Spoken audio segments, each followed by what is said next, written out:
بشوية مية وشوية دقيق هتعملي أحلى ستريبس. السندوتش بره بقى معدي 140 وال130، هنعمله في البيت ويطلع معاكي ذهبي ومقرمش وتحفة التحفة.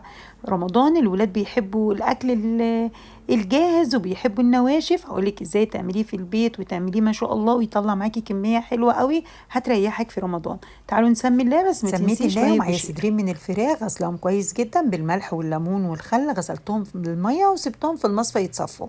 بعد كده ببدأ اقطعهم شرايح بالطول زي ما حضرتك شايفة كده، بس اهم حاجة التقطيعة تكون ولا رفيعة ولا سميكة.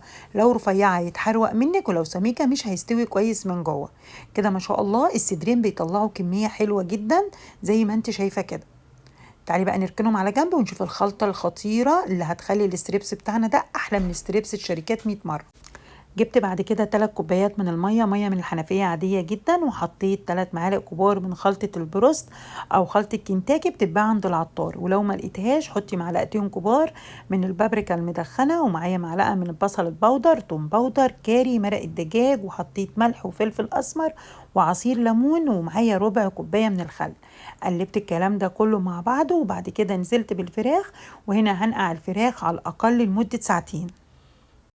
بعد كده جبت 3 كوبايات من الدقيق، ومعايا كوباية من كورن فليكس بس اديته طحنة بسيطة كده في الكبة، معلقة صغيرة من الكركم عشان يديله لون اصفر حلو، واهم حاجة 4 معالق كبار من النشا.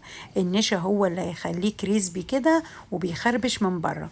معلقة صغيرة من مرقة الدجاج البودر، ومعلقة صغيرة من الملح. قلبت الكلام ده كله مع بعضه، وكده الخلطة بقت جاهزة معانا. طلعت الفراخ اللي انا سبتها ليله كامله منقوعه. كل ما تسيبيها منقوعه في التتبيله كل ما تديكي نتيجه حلوه. حابه تفرزيها، فرزيها زي ما هي كده بالميه بتاعتها بالتتبيله بتاعتها، وقبل ما تستخدميها طلعيها قبلها بنص ساعه تفك، وبعد كده استخدميها.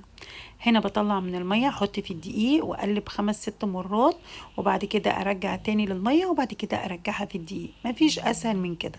اهم حاجه عشان تديكي التجاعيد اللي بتكون في ستريبس الشركات لازم الدقيق يكون كتير، وتقلبي كده وتنفضي كويس جدا من الدقيق. شايفين ما شاء الله تحفه؟ شايفين التجاعيد خطيره؟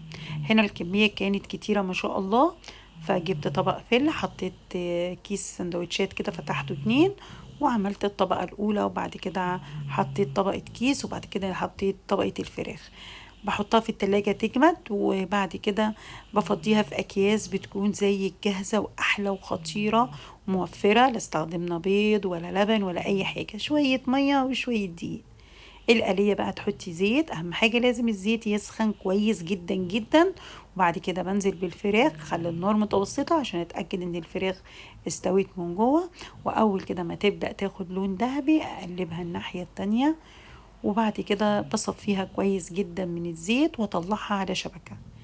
ما شاء الله خطيرة، ريحتها حلوة جدا جدا، والصدرين بيطلعوا لك كمية كتيرة. يلا هاتي شوية كده واعمليهم لرمضان. الولاد بتحب النواشف دي، سندوتشات جنب بطاطس جنب مكرونة، خطيرة. شايفين الشكل عامل ازاي؟ الكفر ثابت ومقرمشة من بره، طرية من جوه، واهم حاجة كمان مستوية.